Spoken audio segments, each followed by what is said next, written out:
So today we'll talk about a constitutional safeguard for fair trial. So when a defendant is brought to court and then he's been tried, the defendant is entitled to certain rights. You understand? There are certain rights that the defendant is entitled to. When we were doing police arrest and searches, you notice that the defendant was entitled to certain rights, in the course of arrest, in the course of search, the right to be informed of the reason for the arrest, the right to cancel, you know, all these rights. And then, so when the defendant is also brought to court, in the course of trial, the defendant is also entitled to certain rights or certain safeguards. Now, the essence of this is to ensure fair trial, to ensure the justice of the case, to ensure that there's no one-sided trial. You get.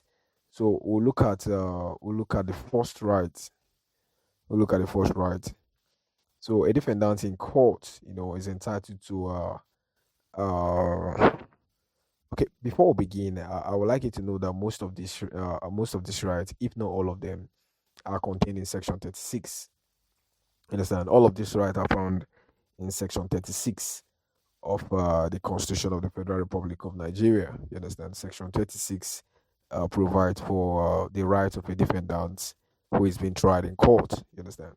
So, and one thing about this section is that you must have to know it per paragraph. You understand? Because under the paragraph, under the subsections, there are a lot of principles in them. You understand?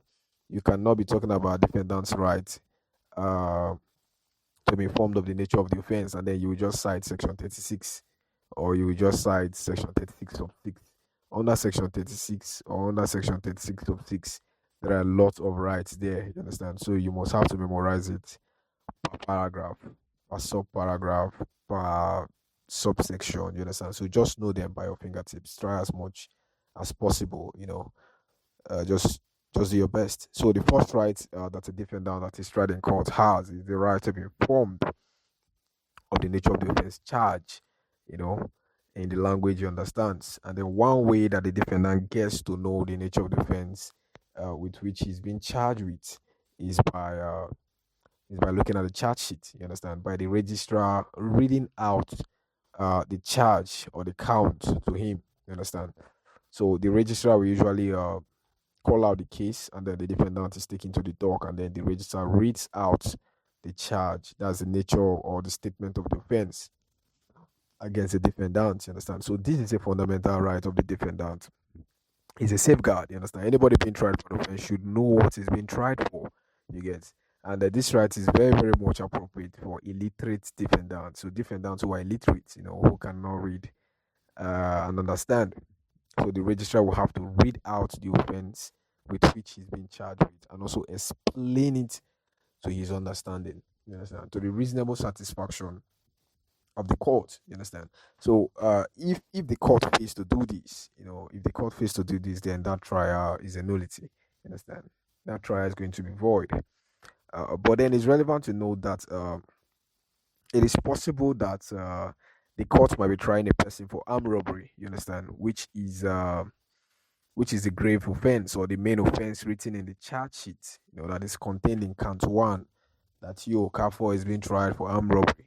But then at the end of the whole day, the court may convict the person for robbery, you understand, when the offense of armed robbery could not be proved, but then the offense of robbery was proved, you know. In that case, the court is not under any duty to inform the defendant of the lesser offense of robbery. You understand? It is assumed that by virtue of the fact that they are charging you for armed robbery, that if the prosecution fail to prove the offense of armed robbery, but he proves the lesser offense of robbery, you are deemed to have a notice of that offense. You understand? So you don't expect the registrar to say you are being charged for armed robbery, but then if the prosecution does not prove it, you will now be convicted for robbery. No, the registrar is not going to do that. The court is not going to do that. You understand? So another example is where, for instance, a person is being charged for rape. You understand? It is possible that maybe the prosecution could not prove the offense of rape, and then the person is now convicted for the offense of sexual assault. You get, so that is more like an exception. The court is not going to bring to your notice the charge of sexual assault because it's not contained in the charge. It's a lesser offense. you are deemed to have notice of it, in the sense that if the main charge was not proved, then the lesser one, if the evidence available supports it, you know, you'll be tried and convicted for that. And then you know that, like I said before, if the defendant is not informed of the offense with which is being charged, like if the defendant is not informed, if the charge is not read to the defendant, the consequence is that that trial is a nullity, is void. But then, if for instance, in the course of arresting a person, police officers did not inform the person the reason for his arrest, that is also a right of the defendant during arrest. So we're trying to look at or compare the consequences. So when you fail to read the charge to the defendant, that is to inform him of the offense with which he's charged with. The consequence thereof is that the trial is going to be a nullity. But then, if police officers did not inform a defendant the reason for his arrest and he's brought to court, it doesn't have any effect, provided that in court the charge might still be read to him. It doesn't have any effect. It cannot vitiate conviction. So a defendant also has a right to adequate time and facilities, to prepare for his defense. That is under Section 36, subsection 6, paragraph B. A defendant has a right to adequate time and facilities to prepare for his defense. And then the question of time is already clear, you understand. But we can ask ourselves, what exactly is facilities? Now, facilities refers to everything necessary, that the court can grant to the defendant to enable him prepare for his defense. It could be adjournment. You get. So the defendant might be seeking adjournment because he doesn't have enough evidence to rebut the evidence of the prosecution. You understand? So the court should grant him adjournment. You understand? So he gets, and then it could also be that he wants more time. You understand? He wants more time, or he's seeking adjournment. Or whatever. You get. So in that case, the court must have to grant him such facilities. Is a constitutional safeguard. You understand? Is a constitutional safeguard. So the courts ought to grant him such adjournment where he seeks him. You might see me too against FRN. But then it does not mean that adjournment may be granted ad infinitum, because the defendant has the right to adequate time and facilities, to tell the court I need more time or whatever. It does not mean that the court will just be granting him adjournment anyhow whenever he wants, you understand? If you look at the provisions of section 396 sub 3, you will notice that there's a limit. There's a limit to when a defendant can seek for adjournment. There's a limit, you understand? So you can't be seeking for adjournment every day, every day, every day. There must be an end to litigation. And then, even for instance, too, when you want to procure an absent witness, it could also be that the facility the defendant is asking the court for is that there's a particular witness who is a material witness for him, and the witness is not in court. Now, the court will not just grant that. The court will not just grant that adjournment or whatever he's seeking. There are conditions that the defendant must have to fulfill. You understand? So the essence of what we are saying is that yes, the defendant has a right to adequate time and facilities, but he cannot abuse this right. You understand? He can't abuse this right. In the case of adjournment, for instance, the court cannot adjourn forever. You know, there are limits to adjournment. The court cannot grant you adjournment today, grant you next hearing date. Grant you can't abuse that. There are limitations. Once it gets to that limit, the court might refuse to grant you adjournment to make sure that the case comes to an end. So even when a defendant wants to procure an absent witness, he must have to establish to the court that the witness is a material witness, that the defendant was not negligent, in failing to procure the witness, and then there is reasonable expectation that the witness will be procured on a certain date. You understand? So if, for instance, a defendant needs time to procure witness, he must have to establish this to the court. And then it's relevant to know that the court may refuse adjournment for non-capital offense. A defendant might be seeking adjournment, and it is actually a non-capital offense. Maybe the defendant is charged with the offense of stealing, and then he's seeking adjournment anyhow. You understand? The court can refuse, and it will be of no consequence. And then it's relevant to know that this right to adequate time and facilities is very, very sacrosanct. Like, it's sacred for people who are tried for capital offenses. You understand? So just some seconds ago, we said that the court can refuse adjournment in non-capital offenses, but I'm not sure it is so in capital offense, because in the case of capital offense, the person's life is on the line. You understand? So if he wants adjournment in order to put his house in order, the court must have to grant it. You understand? It is fundamental right. So when a person is tried for a capital offense, his right to adequate time and facility is very, very important. It's important to him. And another one is to note that proof of evidence that is served on a defendant is also a facility. You might ask yourself now, what is proof of evidence? Now, proof of evidence is more like a document containing it is served on the defendant, so the defendant can know who is going to testify against him, the nature of evidence against him, the exhibits they want to tender against him. You understand? So by serving the defendant that proof of evidence, usually the proof of evidence is prepared by the prosecution. You understand? So by the law requiring that the prosecution must serve the defendant a copy of the proof of evidence, in a way is more like a facility. You understand? Because it will enable the defendant to prepare for his defense.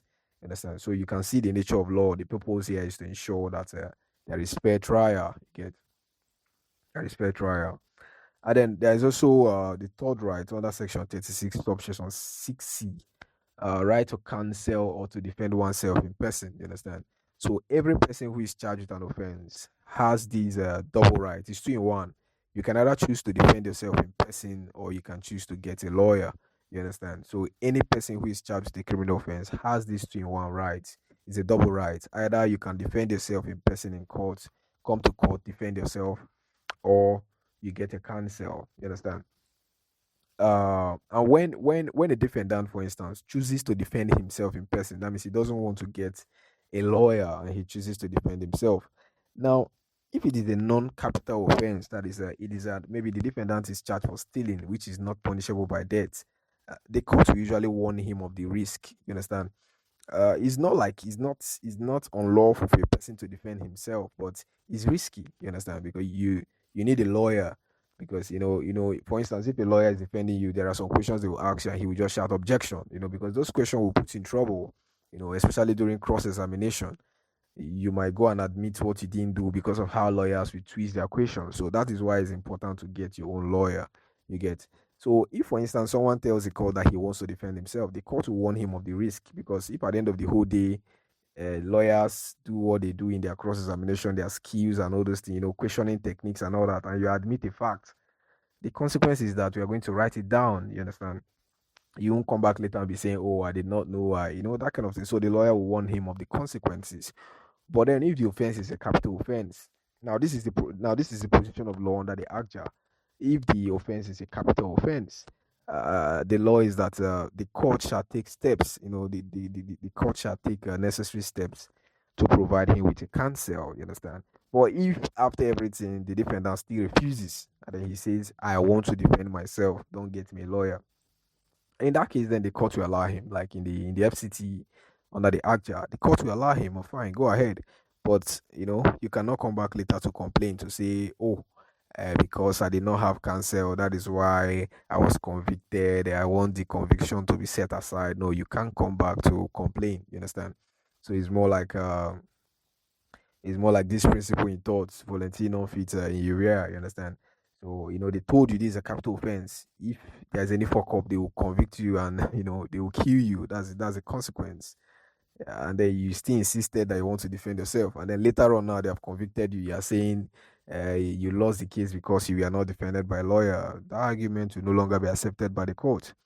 But then in ACJL Lagos, if a person is without a counsel in the case of capital offense, the law is that such a person must be given a lawyer.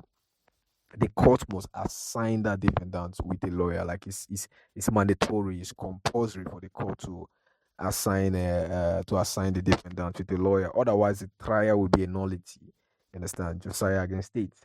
And then in ACJL Kano, you understand, if the offense is a capital offense or is punishable with life imprisonment, in this case, if the person does not have a counsel, and then he wants to defend himself, the court may, ACJL Kano is saying may, the court may assign him a counsel, if they wish to. So you will notice that it's only ACJ Lagos that makes it mandatory. In the case of capital offense, they make it mandatory that the court must give the defendant a cancel. Whether or not he accepts, the court must give him a cancel.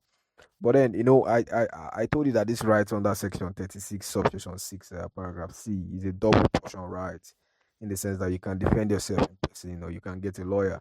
So, what if the defendant decides to get a lawyer? He wants a lawyer to defend him. Now, if a defendant chooses to get a lawyer, the law is that right of audience must be granted that lawyer. And when we say right of audience, we mean that, for instance, the lawyer should not end, provided that the lawyer has paid his practicing fees, you understand, and he's a qualified legal practitioner. The lawyer should not be denied entry to court. There are some issues. I think it was in area courts. I think so. Area court, section 28 of the area court edict that said legal practitioners cannot appear before it because area courts were usually presided over by persons who are not legal practitioners. You understand? So they said legal practitioners cannot appear before it. Area courts are not really serious courts. They are not really that serious courts. So they said legal practitioners should not appear. But it's not proper. Even if they are trying whatever offense, even if they are trying the slightest offense, and then if any person they are trying decides that he wants a legal practitioner, then why won't a legal practitioner appear there? You understand? It doesn't matter, provided the person provided the person presiding over the case has a status of an umpire, he has the status of a judge. It doesn't matter whether he's a legal practitioner or not. You understand? So a lawyer has to appear there. That was the case in COP against Uzodima. And then, if the defendant is without a counsel, when he has said he wants a counsel, maybe he's poor. You understand? He doesn't have the money. He doesn't have the money, to get a counsel. The court can even provide him one by way of legal aid. You understand? The courts do something like that. You understand? They can just direct that legal aid services. All these legal aid lawyers should come and help him. They should come and help him. And then oftentimes too, the court ordinarily has the duty. Once they just see a defendant in maybe for a trial, and then the defendant is there, they're like, "Where is your lawyer?" The court must ask the defendant, "Where is your lawyer?" The court will not just commence trial. You understand? The court must ask the defendant, "Where is the lawyer?" And then sometimes they will help him. They will help him with a lawyer, especially where he wants to be defended by a lawyer, but maybe he doesn't have the money. He's poor. You understand? And then the court will help providing one by the instrumentality of legal aid. You understand? And it's relevant to know that if a defendant, for instance, does not have a lawyer and then he's seeking adjournment, the court must grant that adjournment. The court must, because that adjournment is necessary. A defendant doesn't want to face a lawyer one on one. He doesn't want to defend himself. He wants to get a lawyer, and then he's seeking an adjournment. You understand? In that case, the court has to grant that adjournment. It's a matter of justice. It's a matter of his constitutional rights. You understand? So if the court fails to do that, it might render the trial a nullity. You might see the case of Akabwez against FRN. But then it's relevant to know that this right to cancel, the defendant's right to be defended by a lawyer is not absolute. You understand? It's not absolute. There are some times where you want to be defended by a lawyer, but you will not get it. You understand? So it depends. And then I think the classic case is that of Awolowo against Ministry of Internal Affairs. Awolowo left all the lawyers in Nigeria and say he wants to be defended by a white man, DC. I think DC de Gracian, also a white man. He wanted a foreign lawyer. Yes, you have a right to cancel. It's fine. But then the court is not against that. I think the court was not like the court was like any lawyer you want to bring. If a foreign lawyer wants to come to Nigeria, he might be granted a warrant. He might be granted what they call a warrant for the purpose of a particular proceeding. The CJN, I think the Chief Justice of Nigeria can give him a warrant. Like a kind of permission to come and practice for the purpose of that particular proceeding. So I think in this Awolowo against FRN, I think they granted the lawyer the warrant to come and defend Awolowo, but he was not given immigration permit. So the fact that you have the right to lawyer and the Supreme Court has given a warrant to a foreign lawyer that you're employing does not mean that foreign lawyer will get immigration permit. You understand? So what if it's a matter of national interest? Maybe, for instance, this is United States and the foreign lawyer is coming from Russia. There's this bilateral crisis between these two countries. And then they're like, no, all these Russians, we are careful of them. We don't know what he's coming into America with, all the stuffs. So national interest is usually higher than the personal, yeah, personal interest of a person. And then you have the right to cross examination. You understand? So a defendant that is being tried has, this is also a double portion right, because if you look at it completely, it's a right to cross examine prosecution witnesses and to obtain attendance of witnesses to testify for him. So this is a double portion right under section 36 subsection 6 paragraph D of the Constitution. So a defendant has right to cross-examine prosecution witnesses. You understand? He usually does this through his counsel. You understand? The prosecution usually opens his case. He opens his case, he calls his witnesses, tenders exhibits or documents, whatever he wants to do to make sure the defendant is convicted. Now, when he has called witnesses, the law is that the defendant has right to cross-examine them. It's usually done through his counsel, where he's defended by a lawyer. His lawyer will have to cross-examine those witnesses called by the prosecution. Cross-examining them involves putting questions to them in order to show that the evidence they have given is contradictory, or to show or to weaken the evidence they have given. You understand? So a defendant has right to cross-examine the witnesses. You understand? And then it's relevant to note that this is a right to be exercised by the defendant himself through his counsel. You understand? The court cannot exercise this right for him, and the court cannot deny him this right, because oftentimes it's through cross-examination that most cases are won or lost. You understand? You see somebody say, I saw him there, he was putting on white, and then later during cross-examination, the kind of question they will put forward to him, he will deny what he said. And the court will just take it down that this witness is not, he's not serious. He doesn't know what he's saying. You understand? So let the defendant himself cross-examine let the defendant himself, through his counsel, cross-examine prosecution witnesses. The court cannot do it for him, and the court cannot deny him this right. Otherwise, it might constitute a violation. It might constitute a violation of the right of the defendant to cross-examine. You understand? And then, like I said, this right is a double portion right. It's a double portion right. The defendant has right to cross-examine witnesses. He does this through his counsel, or to obtain attendance of witnesses to testify for him. When we say obtain attendance of witnesses to testify for him, we are simply talking about, for instance, a defendant might be standing trial, and then he's like, oh, I think one Okoye, have an idea about this case. So time last year we were together talking, and he has some favorable evidence to me. You understand? He has some evidence in his possession that he will give, and that might lead to my acquittal. So in that case, what does he do? He will apply to the court. The defendant will apply to the court for that Okoye to be subpoenaed. You understand? To be, for the court to compare his attendance. That's what we mean by to obtain attendance. So that Okoye will come and testify for him. So it's the right of the defendant. The court cannot deny him that right.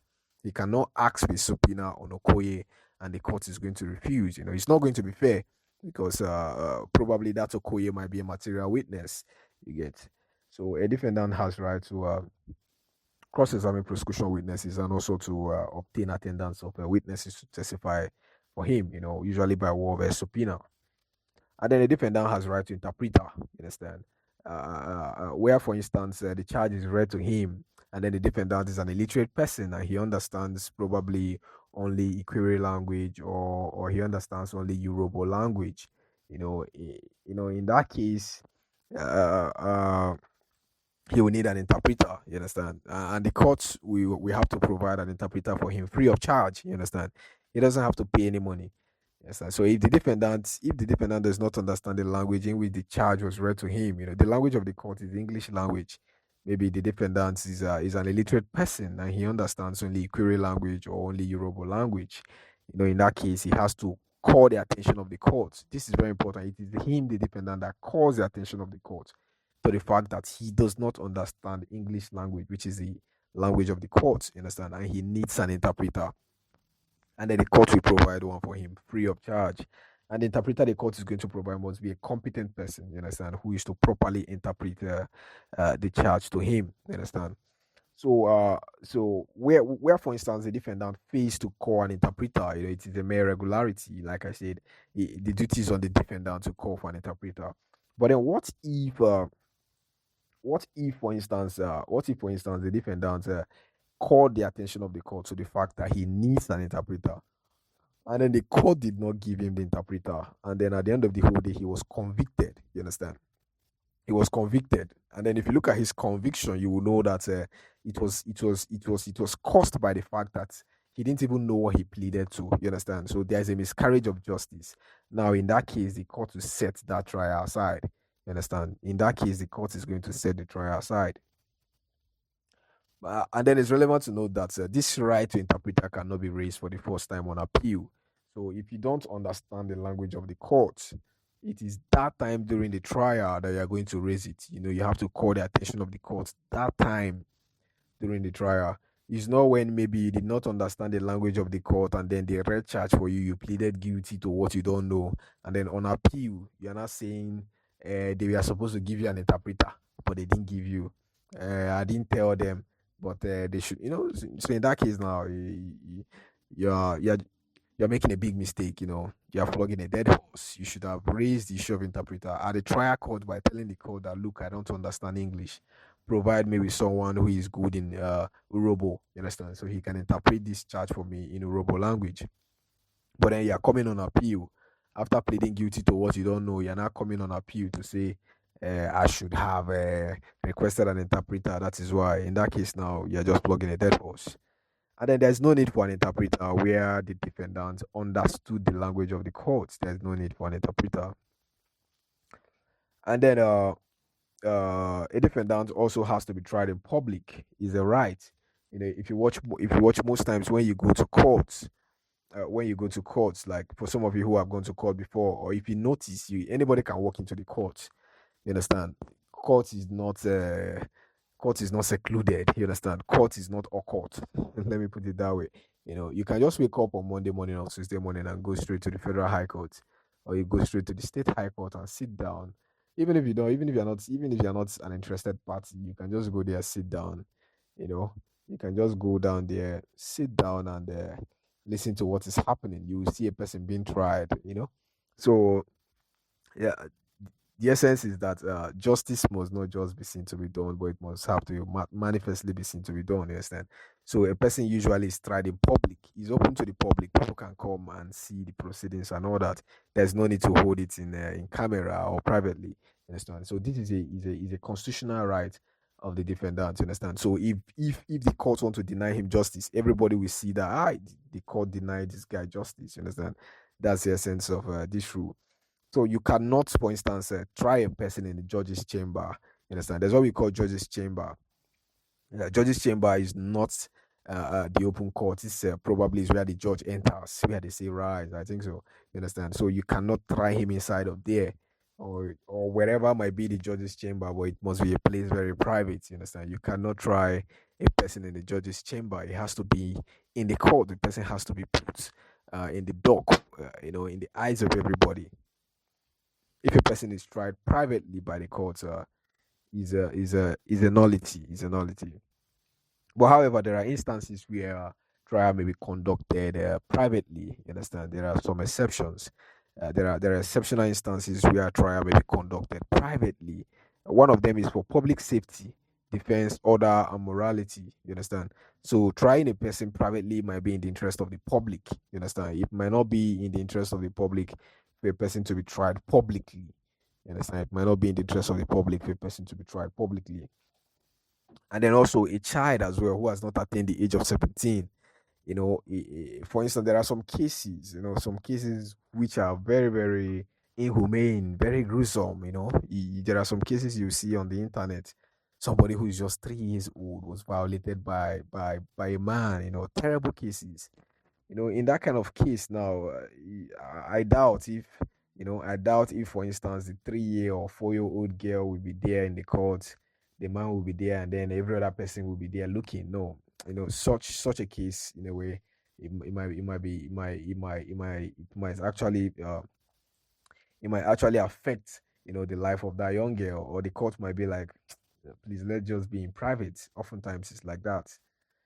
And then for protection of the private lives of the parties, it is also possible to that it is also possible that it is necessary to protect the private lives of the parties, and then the court will say, let this case be tried in private. I take example, there are some corruption cases that are tried in private where some witnesses will have to come and give evidence, and then the court does not want the public to see the witnesses that testified against the corrupt politician. You understand? Maybe the politician has some boys, and the boys might be very angry, willing to assassinate those witnesses.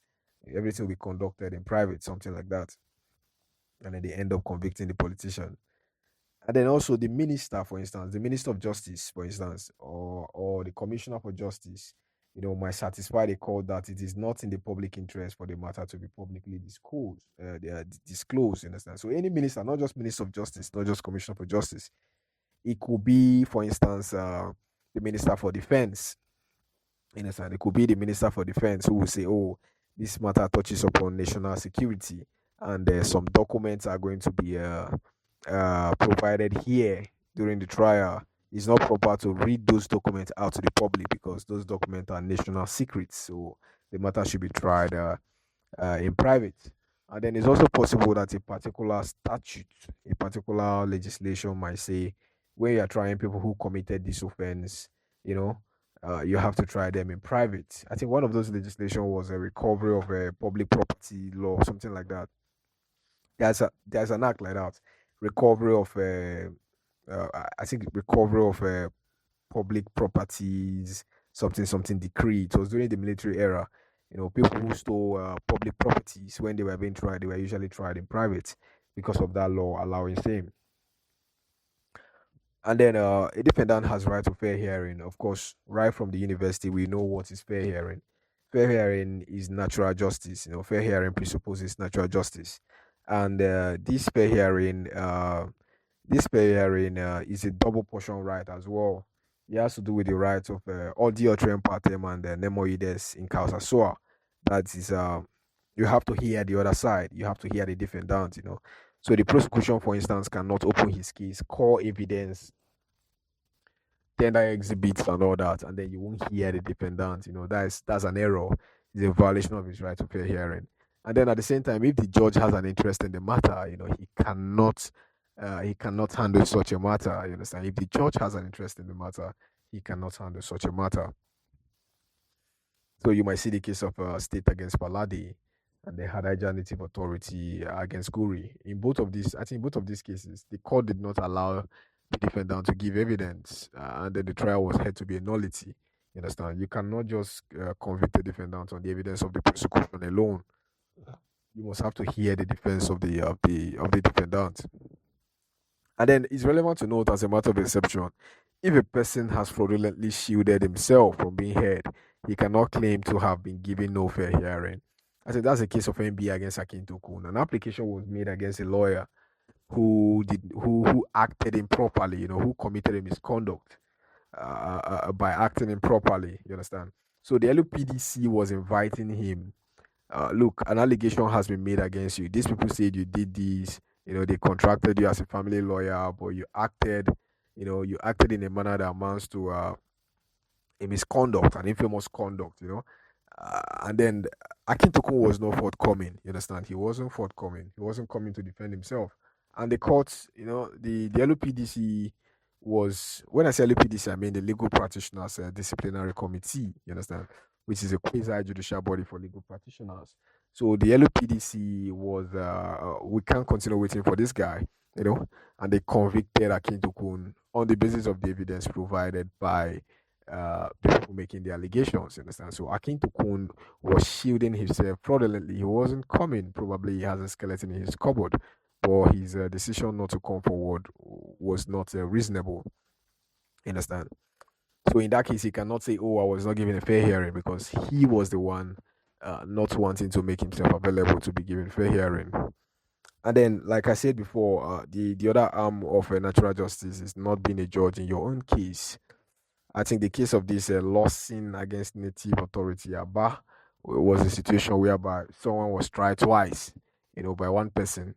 That person was sitting in his capacity, I think, as a tax collector, and then later on he was being tried again, and the person was now sitting in another capacity as a magistrate. So that's a clear case of bias. You know, maybe you refuse to pay your tax, and then maybe the tax collectors you are saying will carry you to my orga, we'll carry it to our Oga, we'll carry it to our Oga, you must pay this tax. And then you saw your Oga, the Oga told you you must pay this tax, and then you went to court, you don't want to pay the tax. And then at the same time, you went to the court, you found out that the Oga is also a magistrate, and he's the one trying you. That's an error, you understand? So he has an interest in the case, and he's not supposed to be the one to try you. So this right to fair hearing applies not only to courts, you understand, it also applies to administrative bodies and tribunals. Not only to courts. Not just the courts apply fair hearing. Fair hearing is universally applicable. Like I think at the court martial, for instance, we did something like that. Abiti against Nigerian Army. That fair hearing is applicable in the court martial. So in any court, in any we also have administrative bodies. Example of administrative bodies are like universities. Sometimes when somebody is actually when somebody is alleged to have committed a gross misconduct, requiring expulsion or suspension, universities will usually constitute panels, you understand? Panels acting as courts. So in those panels, you must have to give that student fair hearing, you understand? Also, civil servant at times, the Civil Service Commission may have to constitute panels or boards, to determine the allegation against a particular civil servant, whether he will fit for expulsion or not. And then the right to fair hearing also presupposes a speedy trial. A person's trial should not be unduly delayed. You know, so such a person should be tried within a reasonable time. It also amounts to fair hearing. And then we have the right to presumption of innocence. We have the right to presumption of innocence. Okay, so we know that in the course of trying a person, the person is cloaked with the presumption of innocence. Now, this presumption of innocence is very, very important. You understand? That is what our criminal jurisprudence is predicated upon. You get. So every person charged with any offense is presumed innocent until he's proven guilty. You understand? And then it is the duty of the prosecution to prove that the accused person is guilty. Yes, it is not for the accused person to prove he's innocent. It's not for the accused person to show that he is innocent of the crime alleged. It is the burden of proof. The general or the legal burden of proof is on the prosecution at all times. You understand? He's the one to adduce evidence to show that the defendant is in fact guilty of the alleged offense. You understand? The court cannot tell the defendant in court to say, okay, prove your innocence, prove that you are innocent. No, it is the prosecution that he's going to prove, on the other hand, that he's guilty. And where the prosecution failed to prove that he's guilty, he's let go. You understand? But then it's relevant to know that that is for the legal body. That is for the legal body, not for the general body. I hope you know that the legal or general body does not shift. You understand? It remains on the prosecution at all times. It is the prosecution that will have to show that the defendant is guilty, of the crime alleged to have been committed. That is what we call the legal or general burden. But there is something called the evidential burden. The evidential burden shifts. It depends on who wants to adduce evidence. You understand? For instance, the defendant might want to raise a defense. The defendant might want to raise a defense. Maybe, for instance, the prosecution might have giving reasonable evidence pointing to his guilt, and then the defendant will now want to counter his counter the prosecution's evidence by adducing his own evidence. You understand? So where he's adducing his own evidence, and then from the nature of the evidence, it is, for instance, within his knowledge or within his power for him to show that his evidence is valid. Then the evidential burden on him will be the evidential burden will be on him, to rationalize or to justify that his evidence that he's trying to use to neutralize that of the prosecution. So let's give examples of evidential burden. So where, for instance, a person is tried in court, and then he's saying that, look, you can't try me. I have immunity. Immunity is covering me. You understand? He's saying I have immunity. Immunity is covering me, or I form part of those persons who cannot be prosecuted. Okay, let's give an example. Imagine you're trying somebody, and then he's saying, "Look, you cannot try me. My father is the ambassador to Nigeria, and I'm from Brazil. My father is the Brazilian ambassador to Nigeria. I'm not even supposed to be here in court. So in that case now, he's trying to say, oh, from the circumstances of the case, he's entitled to some immunity. So the evidential burden of proof is on that defendant to show that yes, he is a Brazilian, he is a son of the Brazilian ambassador to Nigeria. It is not for the prosecution to that is more like is on him, the defendant, to show the court that yes, he's a Brazilian and his father is a Brazilian ambassador to Nigeria, because by virtue of the Diplomatic Immunities and Privileges Act, an ambassador, his family relatives, and including his staff, cannot be prosecuted in the country where he acts as an emissary. You understand? He cannot be prosecuted. Neither his family, they can be prosecuted. Or it is also possible as well that a person is being tried in court and he's like, "What are people doing? Am I even supposed to be here? I'm the deputy governor of River State. I'm not supposed to even appear in this court." The burden of proof is on him to show. I'm just giving an example, but I know in the recent, of course, the courts, everybody ought to know who is the governor and the deputy governor of each state. And then another one is the proof of insanity and intoxication.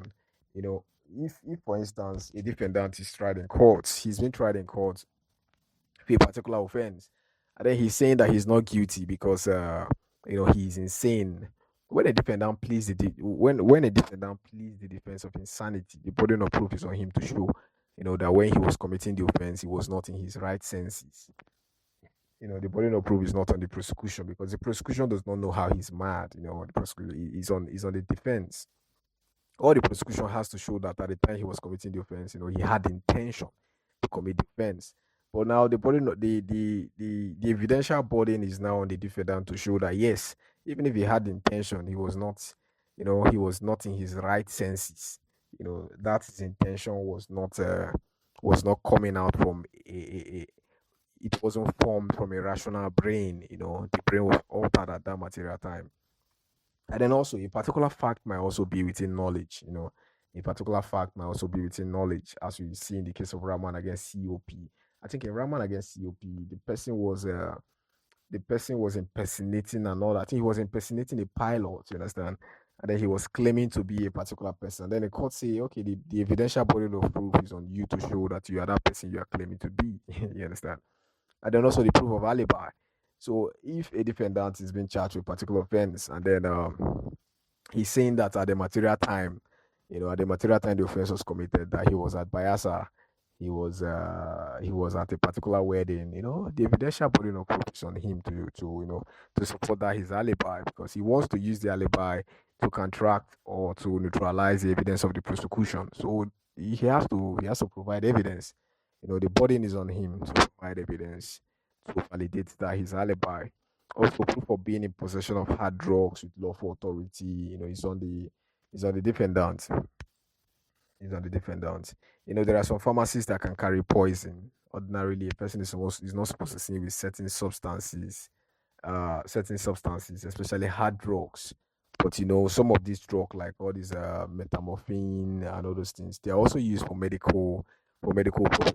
You understand? So if the defendant is saying, "Look, I'm a medical doctor. I have the license to carry this hard drug," you understand?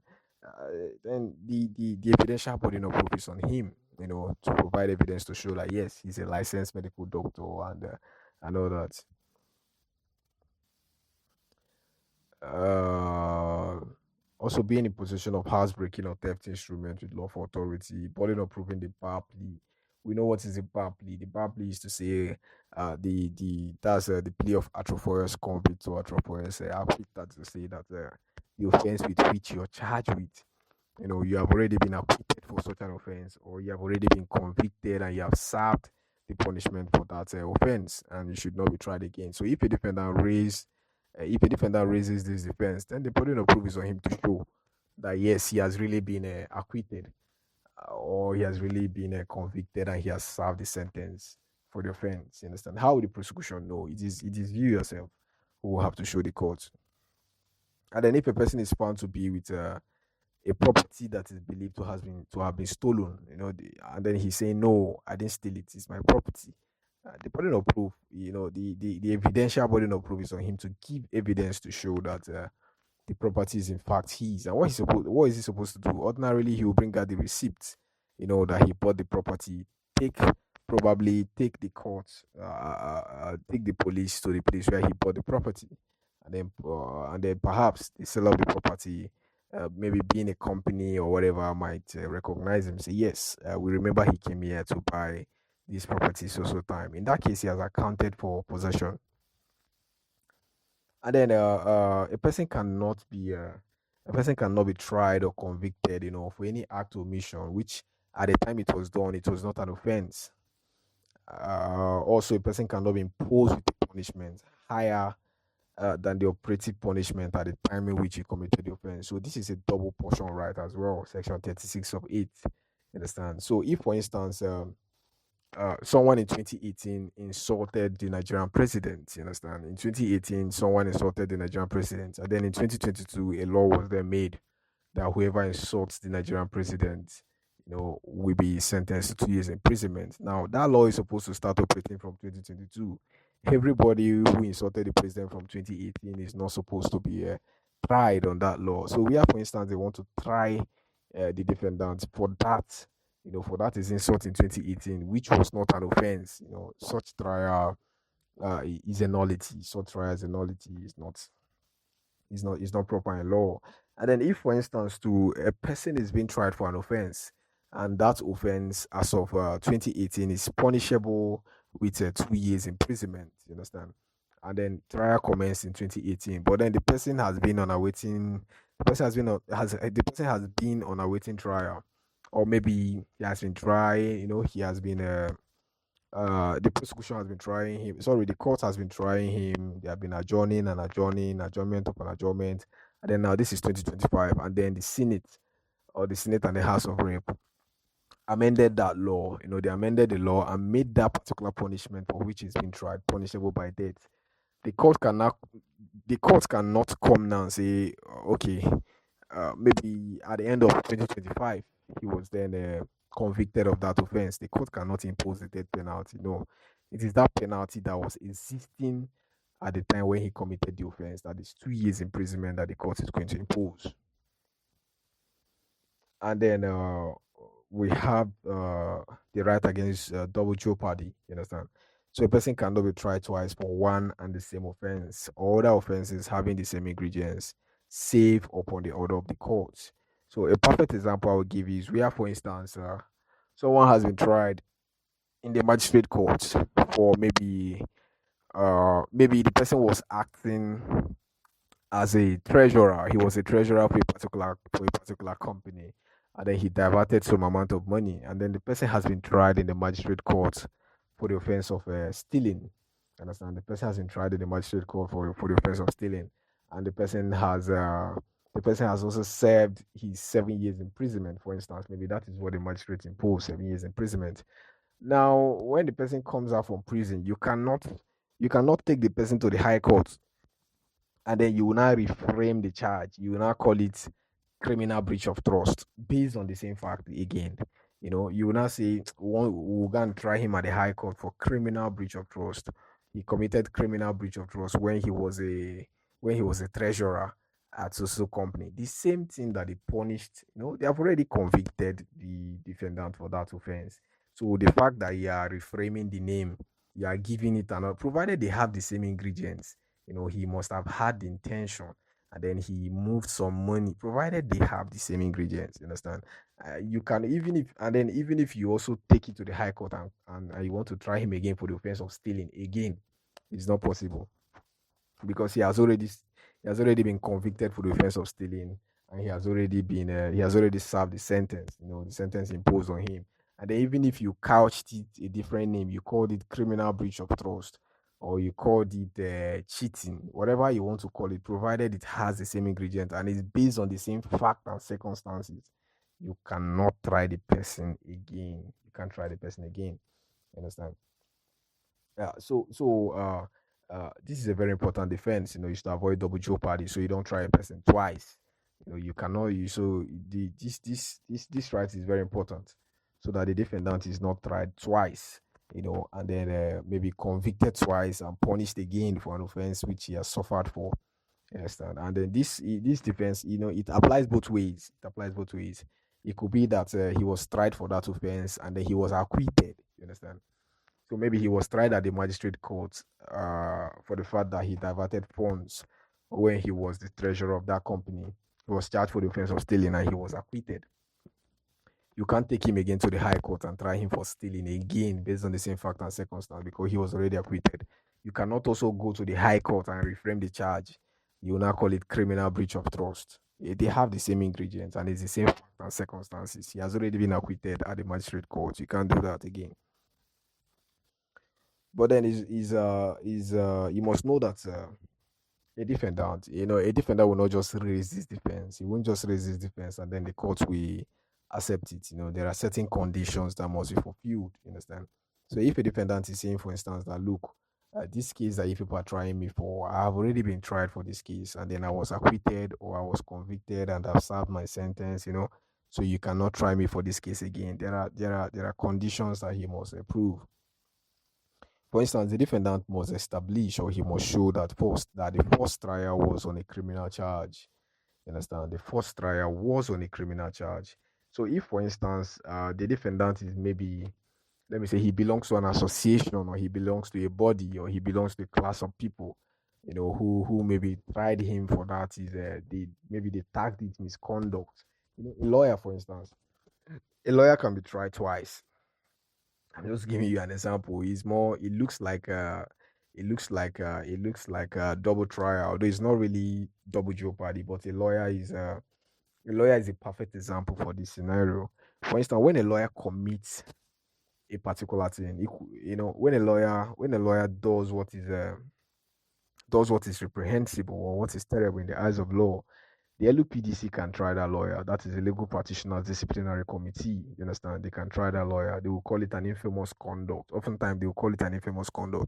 Maybe a lawyer diverted a client's money, and then the client will now report the lawyer to the LUPDC. You understand? Will now report the lawyer to the LUPDC. Now, the LUPDC can try that lawyer. You understand? And then because the LOPDC has tried that lawyer, it does not, they will not try the lawyer. And sometimes after trying the lawyer, they will say, "Oh, what you did is an infamous conduct. Return the money. We have suspended you." All those things. That lawyer can still be tried in court. You understand? It might not only be the LOPDC. It could be that the person in question, the defendant, belongs to an association or to whatever body. You understand? And then he did something wrong, like diverting money, and then that body then tried him. That is not a criminal charge. It's not a criminal charge. That is just the association doing their thing or the body doing they call those things disciplinary exercise. You understand?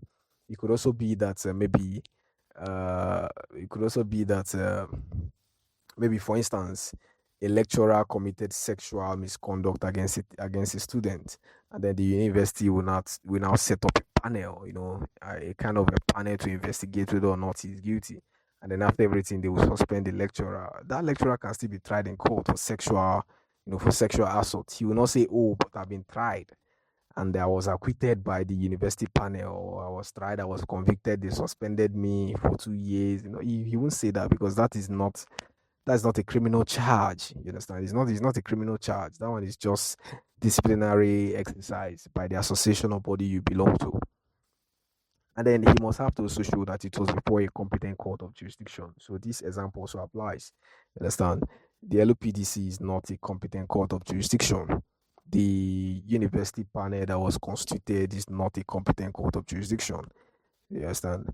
And then he must also show that he was convicted or acquitted. You understand? So the fact that the case was withdrawn is not a defense. We told you that one issue about withdrawal is that it operates, it oftentimes withdrawal operates as a discharge, unless maybe after the defendant has already entered his defense. You get that is when it will not operate as an acquittal. So where there was just a mere withdrawal and the withdrawal operated as a discharge, the defendant cannot say, "Oh, I have been tried. For this case." You understand? So mere withdrawal of a charge is not enough. The prosecution can come back later, you understand, and try the key and institute the action against you again. So there's what we call sandine adjournment. The court may adjourn and there will be no specific date. They will just adjourn until anytime they deem fit to call back the case. So anytime they call back the case, you will not say, "Oh, you have been tried for this matter 3 years ago, and you are trying me again. It's improper. No, it's not improper. And then also, and then also, knowledge prosecute as well.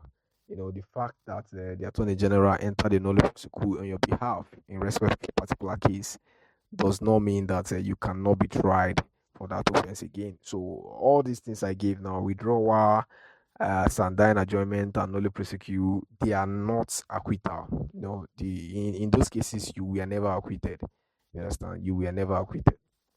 So if you were being tried in a particular matter and later the AG entered a knowledge prosecute on your behalf, they can come back and bring the matter against you, and you will not say, "Oh, I have been tried for this offense. Why am I being tried again?" It's not possible.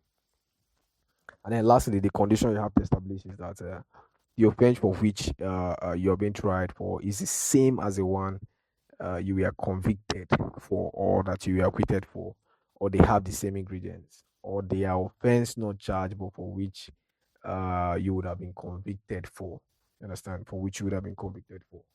So, like I gave you an example, someone committed stealing, they have tried him in the magistrates, and then you are going to the high court to reframe the charge and calling it criminal breach of trust, provided they have the same ingredients, provided they have the same ingredients. You cannot try the person again. Or maybe there were two that stole the money, and then after the magistrate court have tried the both of them and they convicted them for stealing, and they have served 7 years under the judgment passed by the magistrate court of Lagos State. They have served like 7 years imprisonment. When they come out, you cannot take them to high court and you want to now charge them for conspiracy to commit stealing.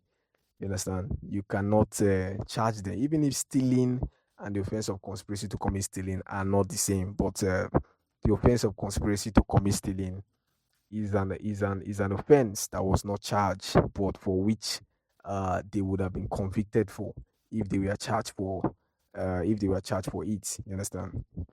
So although the conspiracy to commit stealing is an offense that if they had charged them that time they were charged for stealing, they would have convicted them for the offense. So you cannot come now to try them for that again to amount to double jeopardy. But however, it's relevant to note that upon the order of a superior court, a person may be retried. So I gave you an example. It's possible that a case has gone through the High Court of Lagos State and then goes on appeal. It goes on appeal, and then the Court of Appeal will be like, there's a miscarriage of justice in this case. High Court, people will have to retry this case again and then take cognizance of this fact so that miscarriage of justice will not arise again. The Court of Appeal can give those orders. For instance, when the High Court delivers a judgment, although we'll get to that later, when the High Court delivers a judgment that is not valid, sometimes the Court of Appeal will tell them to retry the case again. You understand? They will go back and retry the case again. So that one now, you will not say you are being subjected to double jeopardy. No. And then it's relevant to note that foreign acquittals or foreign conviction applies. So if a person has already been tried for a particular offense in the UK or in the US, and then he comes to Nigeria, you cannot try him for that offense again in Nigeria, provided that he has already been tried for that offense in the US. So imagine if, for instance, Hush Puppy, who was very popular in his fraud, most of his victims were in the US, and then the US courts tried him, convicted him, and he served his punishment. Nigeria also has the jurisdiction to try the matter because he committed the offense here. You understand? So what if he comes back after serving all these years in prison? He comes back to Nigeria, and then he's now arraigned at the High Court of Lagos State, for fraud, cyber fraud, whatever. No, it's not possible. It's not possible. You understand? So foreign conviction also applies. You can just raise the bar plea that, look, I've been tried for this case and I was convicted and I've served my punishment. So in that case, he cannot be tried again. But where the defendant did not take part in the trial or he did not suffer the consequences, he cannot come and say, I've been tried and I was convicted for the offense. So where for instance, Hush Puppy was convicted in the US, but maybe he ran away before he was sent to prison. Like, he did not suffer the consequences. You understand? He didn't take part in the trial. He cannot come to Nigeria thereafter when he wants to be tried for the offense again and say, I've already been tried in the US. You understand? He must suffer the consequences. And then another constitutional right or safeguard which a defendant has during trial is the right not to be convicted for an offense for which he has been pardoned. You understand? The president and the governor has the right to issue pardon by way of, I think, prerogative of mercy. You understand? They can pardon you for an offense. They can pardon you for an offense you committed. You understand?